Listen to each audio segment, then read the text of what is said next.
कल वाले analysis video में हमारा सिंपल सा व्यू पॉइंट था कि निफ्टी गैप अप हो या फ्लैट ओपन हो, इस सप्लाई जोन में आने पर यदि हमें बेयरिश साइन देखने को मिले तो हमें एक शॉर्ट ट्रेड देखने को मिल सकता है। आज निफ्टी ऑलमोस्ट फ्लैट यानी 30-35 पॉइंट का गैप अप होता है। गैप अप होने के बाद में इंटायर डे निफ्टी एक रेंज में रहता है, यानी जिसने कॉल बाय किया उसका भी ऐसा लेट, जिसने पुट बाय किया उसका भी ऐसा लेट, और फिर लास्ट मोमेंटम में लास्ट 1 आवर में यहाँ से फॉल होता है।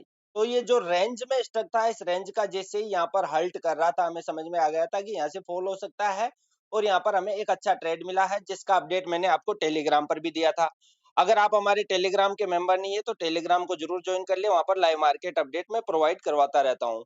अब कल यानी 20 मई के लिए निफ्टी में इंपॉर्टेंट सपोर्ट और रेजिस्टेंस कौन से होने वाले हैं, चलिए साथ में एनालाइज करते हैं। निफ्टी में देखिए एक लेटेस्ट 75 मिनट का एक सप्लाई जोन बना है, आज ही बना है, और एक डिमांड जोन बना हुआ है। तो अब कल के लिए हमारा क्या व्यू पॉइंट रहेगा, कहां पर हमें बाइंग सेलिंग अपॉर्चुनिटी मिलेगी।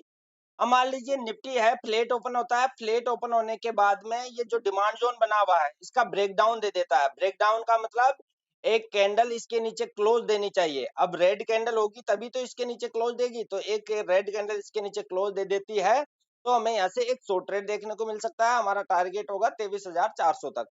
और यदि इसका ब्रेकडाउन नहीं होता है, यहाँ पर हमें बुलिश साइन देखने को मिले, तो यहाँ से हमें एक लॉन्ग ट्रेड देखने को मिल सकता है 23,720 730 तक। फिर ये एक लेटेस्ट सप्लाई जोन है, इस सप्लाई जोन में बेयरिश साइन देखने को मिले तो हमें यहाँ से एक अगेन शॉर्ट ट्रेड देखने को मिल सकता है।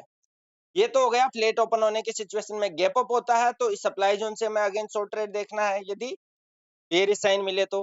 गैप डाउन होता है तो गैप डाउन होने के बाद में थोड़ा ऊपर आकर के यहाँ से रेजिस्टेंस लेकर के अगेन फॉल होता हुआ हमें दिखाई दे सकता है। और अगर ये जो सप्लाई जोन है ये वायलेट होता है तो अगेन ईएमए 20 से रेजिस्टेंस लेकर के अगेन फॉल हो सकता है। कल के लिए आपने यदि कोई पोजीशन कैरी फॉरवर्ड की हो तो कमेंट करके जरूर बताएं।